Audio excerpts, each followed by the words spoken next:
Hello and welcome to the Daily Mill for Wednesday, the 27th of March 2024. In today's Millwall news, we have this from the southernnews.co.uk. Neil Harris reveals what Mill have got up to during the international break, with the Lions taking part in 2 behind closed doors games. Yeah, I said the other day, I would imagine that they would have a behind closed doors game, and it turns out they did. It was away to Crystal Palace, which is just down the road from Mill's training ground.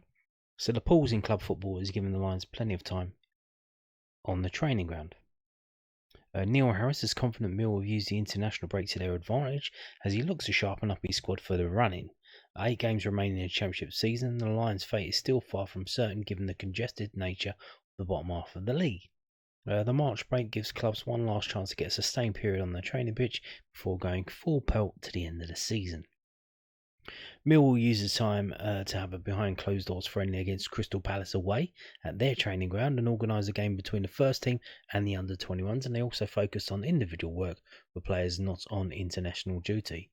Harris told the News, we gave the players 2 days off after Leeds just to recuperate, and it gave the staff a little bit of reflection and downtime as well. Then we came in for a block of work over 3 days, and a mix between players that have played a lot of minutes, having less time on the training pitch, and players that haven't played a lot of minutes, having a lot of time on the training pitch, and more focus on helping them to develop a bit closer to the team and making sure we hit the training loads that we need to. International breaks can be a bit tough, and some players they need it for downtime and recovery time physically, and some need it for stimulation time to really push the boundaries. So it's making sure everyone in the group gets what they need. And we're back in as a full group, minus the international players, and starting to prepare more for West Brom. When you have the week after Leeds and no game on the weekend, there's no real focus, so we had to make sure training becomes more individualised rather than collective. On the behind closed doors games, Harris had it. We went over to play Palace and it was really good. Excellent exercise. Really pleased for the lads who went. 60 minutes, very competitive game. 2 very strong sides. Everybody that needed to take part in the game did take part, and we got a chance to see a few young players as well. It was excellent. The game was all about what the individual needs. We took 11 players who needed match minutes and needed to get into some rhythm and flow, and we also had a behind closed doors game here of first team versus under 21 players. So basically, every professional player and some of the under 18 lads come and joined in as well. And everyone who needed to get in front of me but also needed to get minutes got some in some time, shape, or form. Very interesting, very interesting. In terms of, I wonder if obviously that's very good for motivating the under 21 players to perform. Wonder if Neil Harris saw something in some of them. It might have inspired their result in midweek, because they played on Tuesday and they played very well. So I wonder if it's obviously good for everyone involved to do that kind of thing. Although I wonder what the score was. I do wonder. You would think it'd be quite embarrassing if the first team got beat by the under 21s. But you would imagine, depends. You got to watch the game. Were they taking it easy on them? Was there another gear that they could have gone up to and then they just wiped the floor with them, or were they taking it easy? You know what I mean? Because obviously the first teamers take it easy. They don't want to get injured. They don't want to do that kind of thing. But the under 21s will probably be well up for that, trying to bust a gut, trying to impress Neil Harris and the other managers and coaches. So it'll be interesting to see what the score was in that. Now moving on to this, the international roundup for millwallfc.co.uk, the club's official website. So apparently Sarkic did play. I had a look and I couldn't see it. I think I may have been looking at the wrong team, because both Balkan nations, the names are quite similar. I think I was looking at the wrong team. So Matija Sarkic and Brooke Norton-Cuffy tasted international action over the March break. This is the second round of games. So the goalkeeper was present between the sticks as he kept a clean sheet in Montenegro's 1-0 friendly match win over North Macedonia, whilst he was on the bench for the 2-0 victory in Belarus a few days previous. Yeah, so he did play the second game, and he played 90 minutes. That game was on Monday, and yeah, they won 1-0, so he kept a clean sheet. I don't know how many shots he faced or what, but Norton Cuffy, meanwhile, was a substitute in both of England under-21s Euro 2025 qualifiers against Azerbaijan and Luxembourg. Yes. We got more than one picture there. So we got that picture. There seems to be an arrow there. Okay, cool. The right back assisted Archie Gray's goal in the 5-run demolition of Azerbaijan in Baku, whilst he came on for the last 30 minutes of a 7-0 thumping of Luxembourg at Bolton Wanderers Stadium on Tuesday night. Michael Obafemi and George Saville, meanwhile, did not feature for Republic of Ireland and Northern Ireland, respectively. The next set of internationals to take place in June. Find out has been called up on this website. Yeah, George Saville as well. I don't know. So obviously he didn't travel for the first game, which was away somewhere. Was it Romania? I've forgotten already. But for the game in Scotland, when Northern Ireland beat Scotland, how embarrassing is that for Scotland? And Northern Ireland beat them. Well done, Northern Ireland. I think they may have got a bit of extra motivation with the Scottish crowd booing the Northern Ireland national anthem. Right? That wasn't nice, was it? That's not nice at all. And they ended up losing 1-0, so oh dear. Yeah, before that game, it was announced by BBC Sport Northern Ireland that George Saville withdrawn from the squad with an injury. So obviously, when these squads are announced and the players get called up, they have to go to the meet-up, and then if they're injured, the doctor at the national side will say, okay, you're injured, you can go back now, which is kind of annoying and kind of weird, especially if you've got to travel a long way, but I mean, it is what it is, that's how the rules are. So George obviously not involved in that first game, and then the day before the second game in Scotland gets withdrawn, so there you go. And obviously Bradshaw's injured in this game. Bradshaw's injured at the moment. He wasn't involved in Wales' game where they drew with Poland, and then that meant it went to a penalty shootout and they lost. So they're not going to be. Wales will not be in the Euros. So I wonder what that does for Tom Bradshaw's motivation to get back in time for the end of the season, especially if Millwall are safe and secure before the end of the season. So Bradshaw might just pull back and say, "Look, he's got to start thinking about next season rather than this season, because he doesn't have to get back fit for the Euros because Wales are not going to be there, which is a shame, but hey ho." Now moving on to this, the Loanwatch. There you go. You see that? Look at that. That is Nino Adamalaki doing a front flip. Nina Adamalaki crowned Sutton United's 3-1 win last week and a goalless season contender, picking up the ball 20 yards from goal. The left back connected with a stunning volley into the top corner to secure a win for the U's, which saw them within touching distance of leaping out of Sky Bet League 2 drop zone. Elsewhere, Dylan Adai made his Hayes and Yedding debut against Swindon Supermarine. I was going to say Submarine, Supermarine, on Saturday, making a string of fine saves in a 2-2 draw, whilst Kamal Grant had to come in the 11th minute of Bromley's 2-0 home defeat to York City in the Vanarama National League, a result that leaves the Ravens third in the division. And Alex Mitchell had the day off, so there you go. And I mentioned this the other day, but there was a few pieces that Dylan Adai one. He's gone out on loan again. And the games coming up, the Good Friday games and the Easter Monday games, they're playing as well.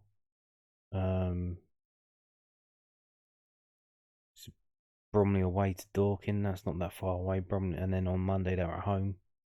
So there you go.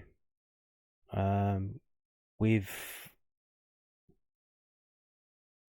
was going to say, obviously Millwall's game. I don't know if you knew this. Millwall's game on Good Friday is a 1 o'clock kickoff. So you might be able to get 2 games in, but Bromley are not at home, so I don't think that's going to be possible unless you get this Fisher playing. Might be able to do a Millwall Fisher double. I'm not too sure. But anyway, so moving on to this now. If you subscribe to the channel, you may have seen, or if you were scrolling, you may have seen I put up a community post on YouTube telling you that the under-21s game on Tuesday at 5 p.m. was being broadcast live by Sheffield United on the YouTube channel, which was good of them. Good to see that, and I tuned in as long as another of Millwall fans are alive to watch that game. And to be honest, it was a game of two halves, and the two half was Mill absolutely dominated the first half, absolutely smashed Sheffield United, ended up going in 3-0 in the second half. It was just kind of backs to the wall. Okay, the job's done. Let's just see it out. So it was really exciting in the first half, and you think, oh, here we go, are we on again? But unlike the game before where they piled it on and they ended up winning 7-0, I think they just kind of dialed it back a bit and just did a bit of game management and just kind of put their heads on them and just think, okay, the game's won. Let's just start. And it meant the second half was a bit of damp squid. So there you go. Mill under-21s were 3-0 winners over Sheffield United in the Professional Development League on Tuesday afternoon. Abdul Malik, Shamal Lawson and Tom Leahy found them there at Chesterfield's SMH Group Stadium to remain at the summit of the South Division. After a close start, Oliver Evans won possession of the ball in his own half before feeding Abdul Malik on 20 minutes. The striker then embarking on a solo run before finishing across goal on his left foot to open the scoring.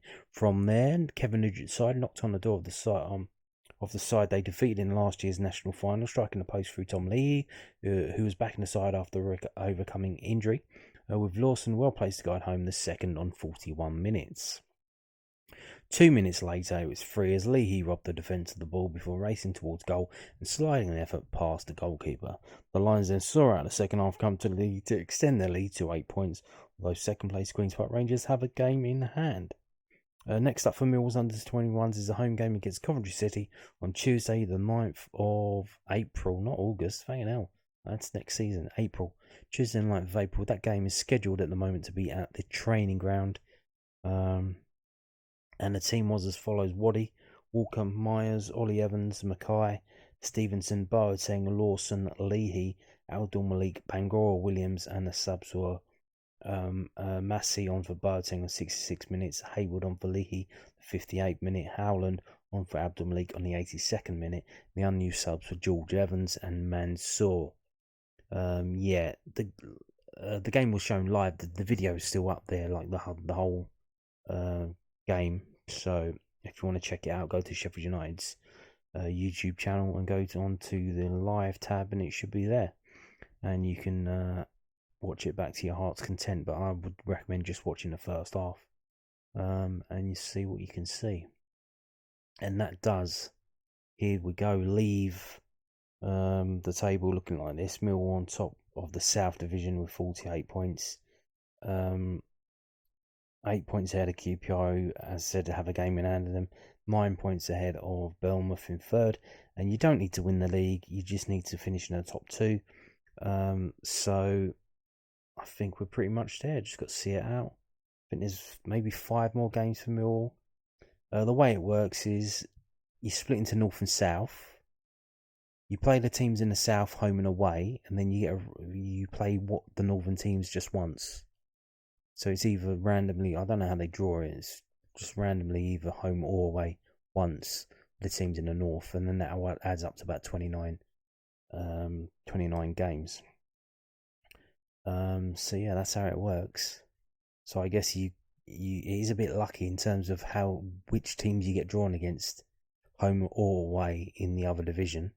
But it's not lucky the way Millwall play. They're top scorers in the league, 61 goals. Absolutely fantastic side to watch.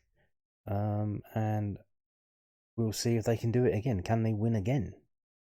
Can they win it again?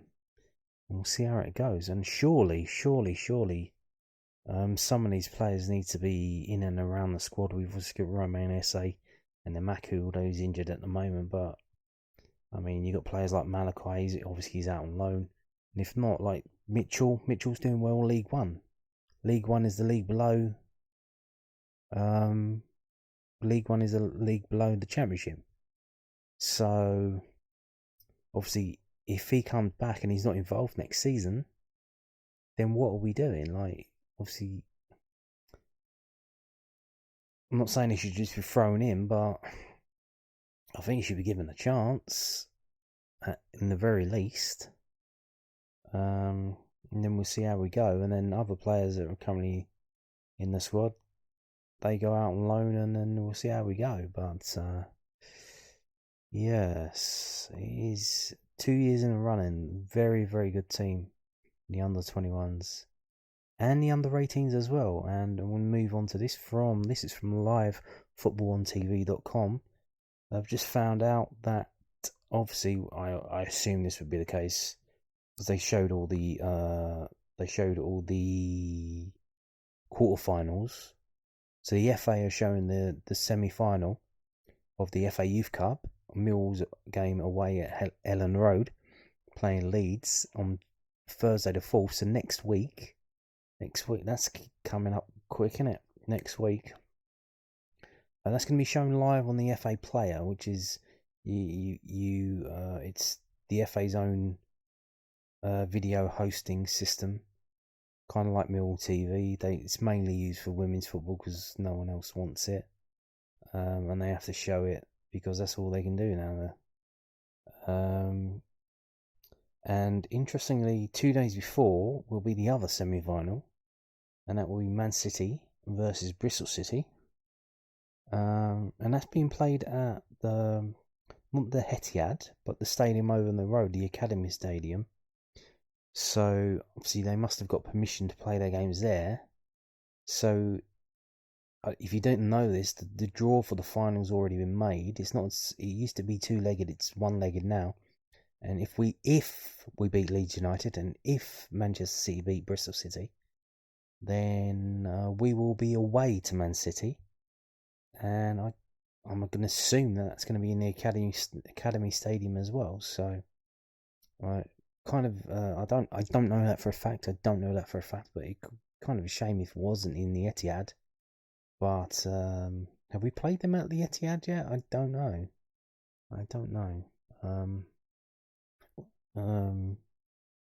But we'll see. I think we have, haven't we? When we were banned, what was that before? I don't know.